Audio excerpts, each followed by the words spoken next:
Muito bem, continuando o estudo da lição número 8, a parte de quarta-feira, vamos ver a simbologia do Salmo 5.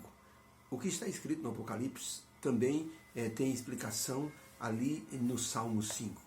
E logicamente, quando nós olhamos para aquilo que Davi, no Salmo 5, ele explica sobre a vida de uma pessoa assim que serve a Deus, ele faz um contraste entre os redimidos e os perdidos.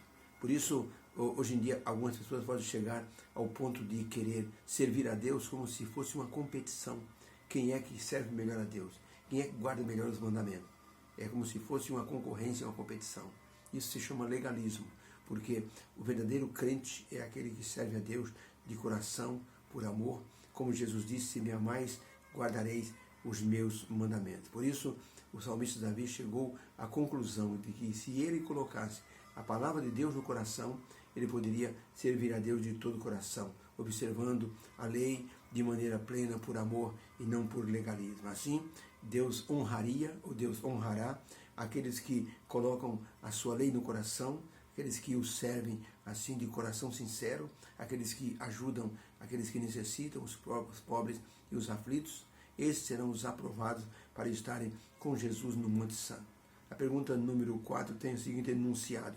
Quando nós lemos no Salmo 5 e também no Apocalipse 14, que as pessoas estarão no Monte Santo de Deus, que semelhança existe entre as pessoas que o salmista declara que serão pessoas aceitas por Deus e entre aquilo que o Apocalipse nos fala sobre os santos que estarão com Jesus no Monte Sião.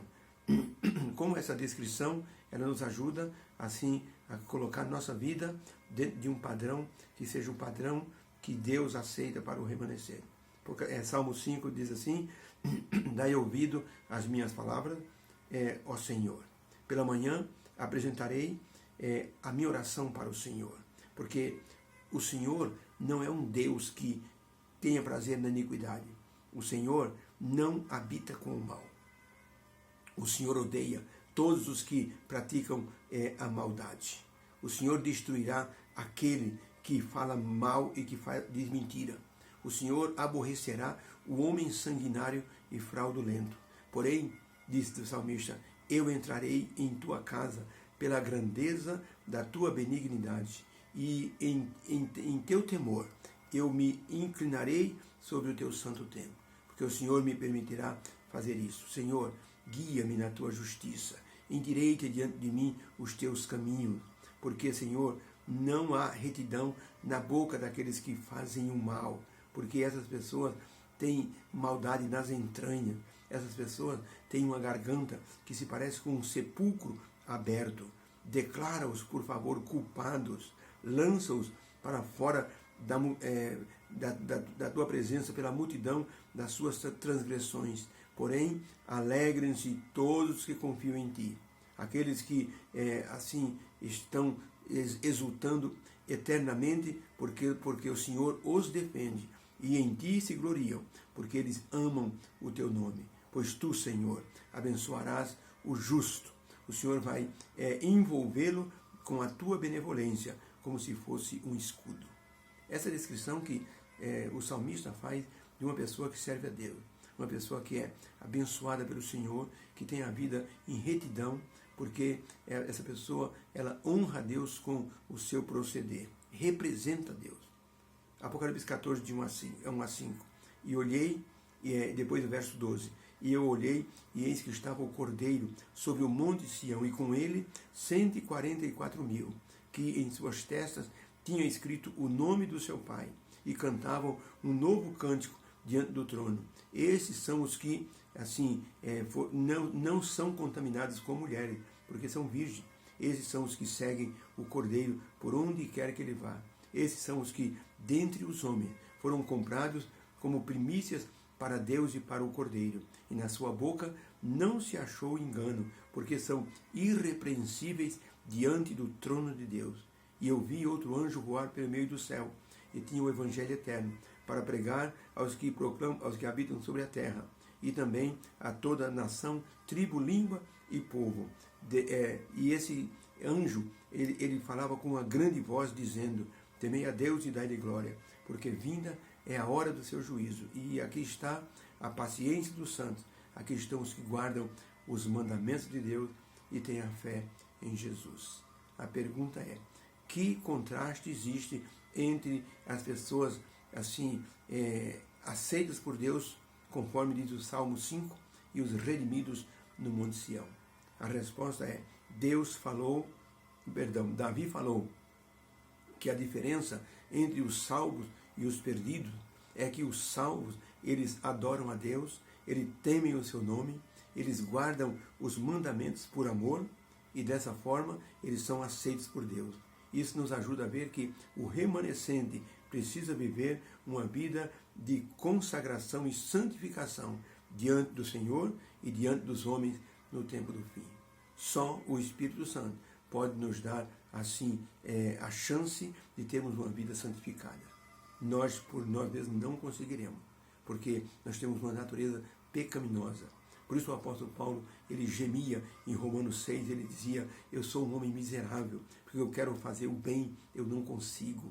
O mal que está em mim, esse eu faço. E depois ele diz: quem me livrará do corpo dessa morte? E ele então declara: graças a Deus por Cristo Jesus, nosso Senhor. Eu sirvo a carne com os meus membros, mas o Espírito Santo me ajuda a vencer a tendência da carne. Por isso, os salvos serão pessoas dirigidas pelo Espírito Santo. Serão pessoas que vão permitir que o Espírito Santo os guie no caminho da Canaã celestial, no caminho do Monte Sião. Essas pessoas são assim redimidos pelo sangue de Cristo. Eram pecadores, mas foram justificados pela vida do Senhor Jesus Cristo.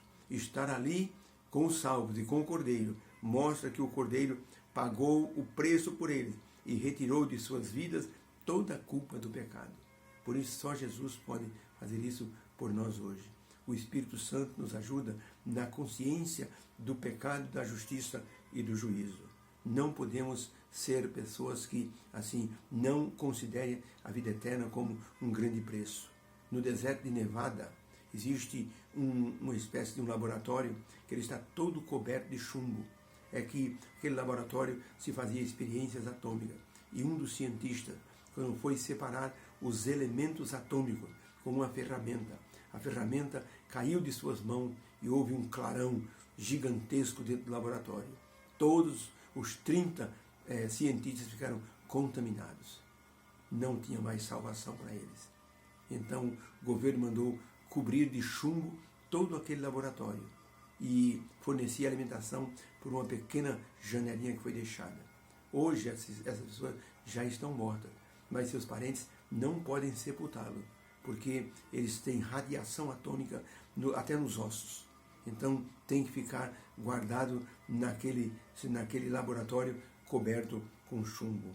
Por isso nós podemos dizer que sem Jesus o ser humano ficaria contaminado pela radiação do pecado. Com Jesus, a pessoa não tem mais culpa diante de Deus e ela é considerada uma pessoa salva e santa e poderá estar um dia no Monte Sião juntamente com o Cordeiro. Essa é a nossa meta. Deus tem esse propósito para todos nós e por isso deixou-nos o Espírito Santo, o Deus que hoje é esquecido, um Deus esquecido, o Espírito Santo. Temos que clamar a Ele, pedir, solicitar, chorar, se possível for, pedindo que Ele nos ajude a colocar a nossa vida nos caminhos do Senhor. Que haja uma bênção no teu coração e no nosso. Que Deus nos abençoe nesse propósito tão santificado que é conseguir um dia estar no Monte Sião juntamente com o Cordeiro. Que Ele nos abençoe. Fica com Deus.